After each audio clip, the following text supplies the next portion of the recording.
Rek- Assalamualaikum warahmatullahi wabarakatuh. Selamat pagi kelas 4C. Bagaimana kabarnya hari ini? Semuanya sehat? Semuanya siap mengikuti pembelajaran kita kali ini? Nah, di kesempatan kali ini kita akan membahas materi PPKN yang ada di tema 6 subtema 1. Tapi sebelum itu marilah kita berdoa terlebih dahulu. Berdoa menurut agama dan kepercayaan masing-masing. Berdoa dimulai.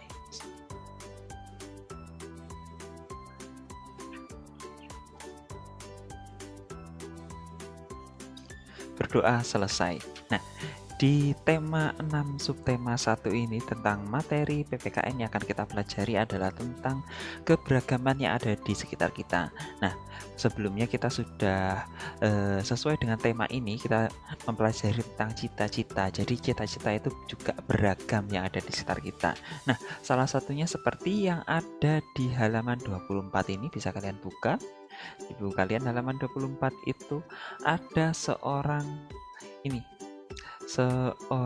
apa ini pengusaha muda. Nah, coba kita baca bagaimana kisahnya.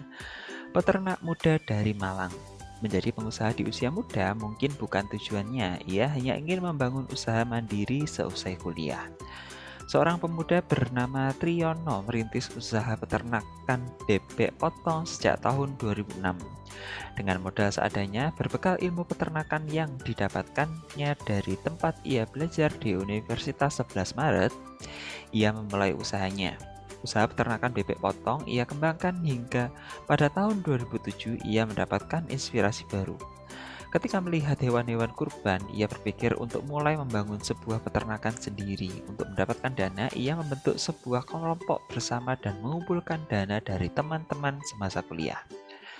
Setahun kemudian, Triyono berhasil memiliki sebuah lahan. Meski lahan itu tak terlalu besar, ia dapat membangun beberapa kandang untuk mulai beternak dan sapi. Setelah usahanya berjalan, setahun berikutnya ia mengembangkan usahanya untuk membangun peternakan dan pemotongan ayam. Usaha Triyono kian membesar. Kini ia telah membuka usaha ternak ayam, bebek, sapi berikut pemotongannya. Ia pun mengolah limbah peternakannya untuk dijadikan pupuk. Meskipun kini usahanya kian membesar, ia tidak cepat puas. Ia bermimpi bisa memenuhi pasokan daging sapi di Jakarta yang saat ini masih impor dari luar negeri. Nah, jadi itu tadi ada seorang pemuda bernama Triyono yang seusai kuliah itu eh, kayak apa ya, bisa dikatakan iseng untuk membuat peternakan. Nah, dengan modal seadanya pemotongan peternakan bebek. Kemudian dari peternakannya dia melihat sebuah peluang, peluang untuk apa ya? Ketika Idul Kurban itu atau hari raya Idul Adha itu banyak dibutuhkan sapi-sapi untuk dipotong. Nah, kemudian dia mendapat dari inspirasi itu ia kemudian membangun peternakannya sendiri dan mencari dana untuk dikembangkan menjadi peternakan yang kemudian dapat berjalan dan menjadi besar. Nah, dari usaha itu kini dia telah memiliki ternak ayam, bebek, sapi berikut pemotongannya. Nah, itulah tadi yang dilakukan oleh Triyono. Nah, coba kita sekarang jawab pertanyaan-pertanyaan yang ada di halaman 25. Nah, siapakah Triyono? Nah, kira-kira siapa Triyono ini? Yaitu seorang pemuda pemilik pemotongan dan peternakan sapi, kambing, dan bebek. Oke. Apa saja yang telah dilakukannya untuk menjadi pengusaha? Kira-kira apa yang dilakukannya untuk menjadi pengusaha? Yang pertama adalah membuat usaha seadanya tadi. Dengan dana seadanya. Kemudian dia apa lagi? Mencari peluang dari apa yang dilakukannya, dari lingkungannya atau dari kondisi yang ada di sekitarnya. Kemudian membuat usaha dan mengembangkannya sesuai dengan apa tadi? Sesuai dengan peluang yang ada. Oke, itulah yang dilakukan oleh Triyono. Kira-kira kendala apa saja yang dihadapi tadi? Yang dihadapi salah satunya adalah pendanaan untuk usaha yang sedang dikembangkannya.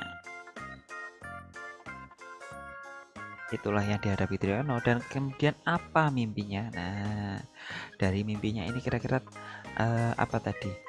Yaitu untuk memenuhi kebutuhan daging sapi di Jakarta. Nah, karena menurut Triyono daging sapi yang ada di Jakarta itu banyak yang didatangkan dari impor, didatangkan dari luar negeri seperti itu.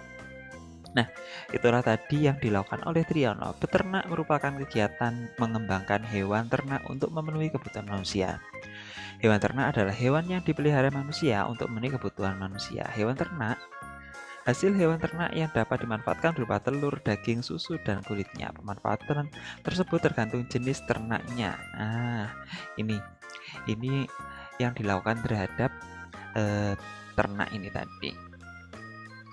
Dan masih banyak cita-cita yang lain yang ada di sekitar kita yang bisa kita teladani, bisa kita ambil kira-kira sisi positifnya, dan untuk kita terapkan untuk cita-cita kita ke depannya. Oke, sekarang kita buka di buku halaman 40. Benny yang berbadan kecil sangatlah gesit dan tangkas. Dayu yang gemulai pandai menari. Lihatlah Siti yang lincah. Sungguh sikap gerakannya. Lani yang senang berolahraga pun sangat bugar. Kenampakan luar mereka sangatlah beragam, namun semuanya memberikan manfaat. Nah, coba kita perhatikan di sini ada gambar banyak anak yang memakai baju-baju adat dari berbagai daerah, mulai dari Bali, ada Papua, ada Sunda, ada dari mana ini? Dari Sumatera juga ada. Nah, negara Indonesia yang terletak di titik persilangan antara berbagai bangsa menyebabkan keragaman ras yang ada di Indonesia. Ras berkaitan dengan ciri-ciri fisik atau ciri tubuh. Setiap suku di Indonesia mempunyai ciri fisik yang berbeda. Masyarakat yang tinggal di Pulau Papua dan Pulau Aru merupakan satu kelompok ras yang berbeda dengan kelompok lainnya. Kelompok masyarakat Sakai dari Riau, suku Kubu dari Sumatera Selatan, suku Tomuna dari Pulau Muna, masyarakat Enggano dari Bengkulu, dan masyarakat Mentawai memiliki kemiripan satu sama lain. Masyarakat Batak, Toraja, dan Dayak ada dalam suku kelompok ras tersendiri. Demikian juga dengan kelompok masyarakat Madura, Jawa, dan Bali memiliki ciri fisik yang hampir serupa. Nah, itu tadi penjelasan tentang berbagai ciri fisiknya. Kira-kira bagaimana ya? Apakah ada perbedaannya? Nah, yang paling terlihat itu kalau dari masyarakat Papua dan Pulau Aru biasanya itu relatif lebih gelap kulitnya dibandingkan dengan kita yang ada di Jawa. Nah, Jawa Bali itu relatif lebih cerah sedikit. Nah, tapi kita tetap harus bisa memberikan menghargai atau menghormati mereka yang berbeda seperti itu. Nah, sekarang coba kita lihat di halaman 41 bersama dengan teman sekelompokmu diskusikan ini. Ada beberapa pertanyaan yang kita akan diskusikan bersama-sama. Bagaimana keragaman orang-orang yang ada di sekitarmu? Adakah ciri fisik berdasarkan suku asal yang bedakannya? Nah, karena kita ini asalnya dari Jawa, hampir semuanya yang ada di kelas 4C itu dari Jawa. Kira-kira apakah ada perbedaan suku? Nah, ya, perbedaan ciri fisik, misalkan ada yang punya kulit terlalu berbeda atau hitam, rambutnya keriting. Nah, tidak ada. Jadi di sini kita tidak ada, tapi kalaupun ada kita harus menghargai perbedaan itu, tidak boleh menjelek-jelekkan. Nah, harus tetap mau berteman. Tidak ada yang berbeda karena hampir semua berasal dari Jawa, nah, dan sekitarnya. Nah, kira-kira apa manfaat mengetahui keragaman suku dan ciri fisik suku-suku yang ada di Indonesia? Dengan kita memahami perbedaan itu, nah kita akan apa? Kita menjadi lebih menghargai satu dengan yang lain. Nah, itulah yang dapat menjadi manfaat ketika kita memahami, mengetahui keragaman ras dan ciri fisik. Nah, apakah manfaat mengetahui keragaman ini? Nah, ciri-ciri fisik masyarakat di sekitar kita. Nah, sama ini. Kalau ini ciri fisik suku, ini masyarakatnya. Sama. Kita jadi lebih menghargai satu dengan yang lain.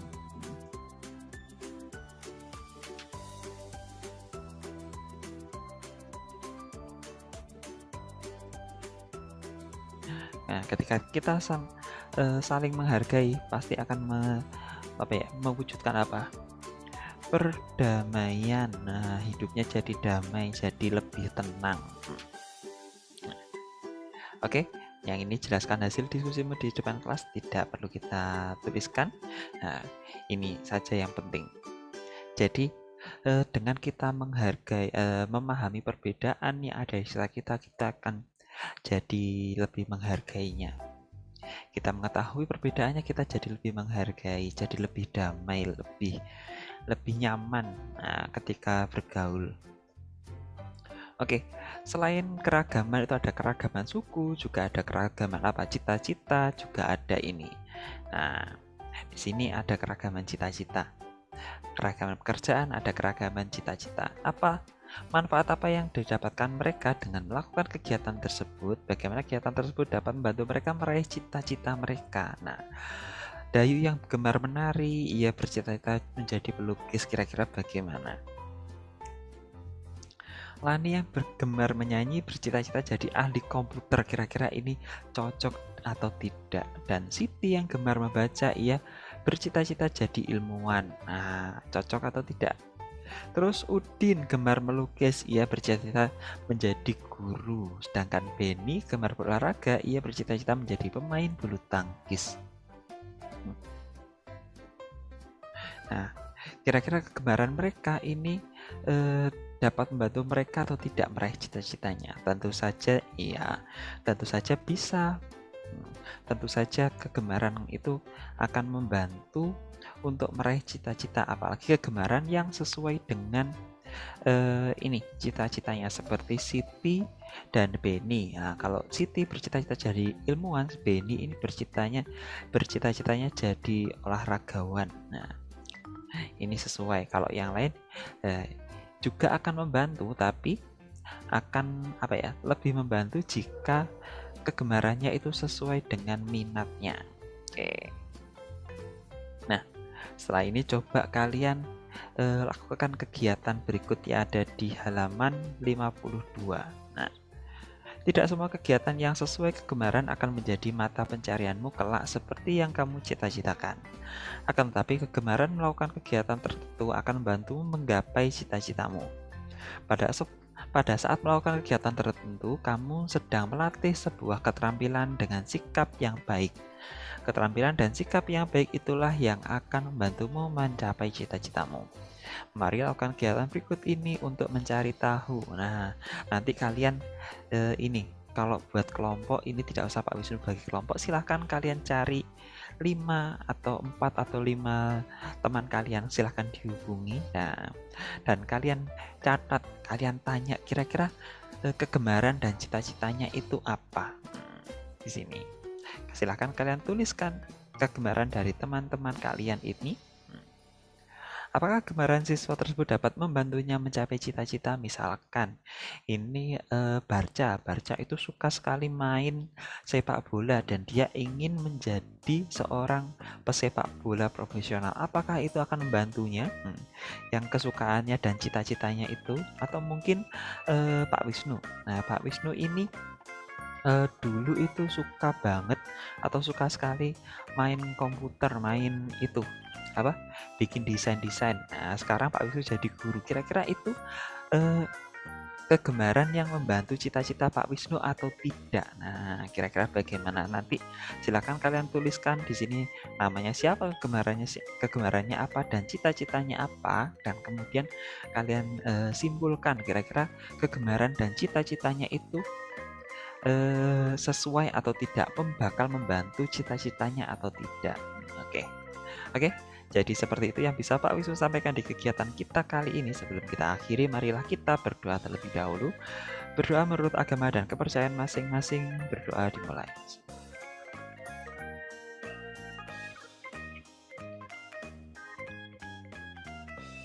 Berdoa selesai. Oke, silahkan dikerjakan. Silahkan nanti tanya-tanya ke temennya, bisa dihubungi lewat WA atau mungkin telepon. Nah, silahkan. Atau teman-teman yang ada di sekitar rumahnya, boleh bebas, tidak harus yang ada di kelas ini. Nah, itu saja yang Pak Wisnu bisa sampaikan. Pak Wisnu akhiri kegiatan kita kali ini, dan jangan lupa untuk menuliskan absen di kolom komentar dengan menuliskan nama dan nomor absennya. Oke, Pak Wisnu akhiri. Assalamualaikum warahmatullahi wabarakatuh. Selamat pagi semuanya. Dadah.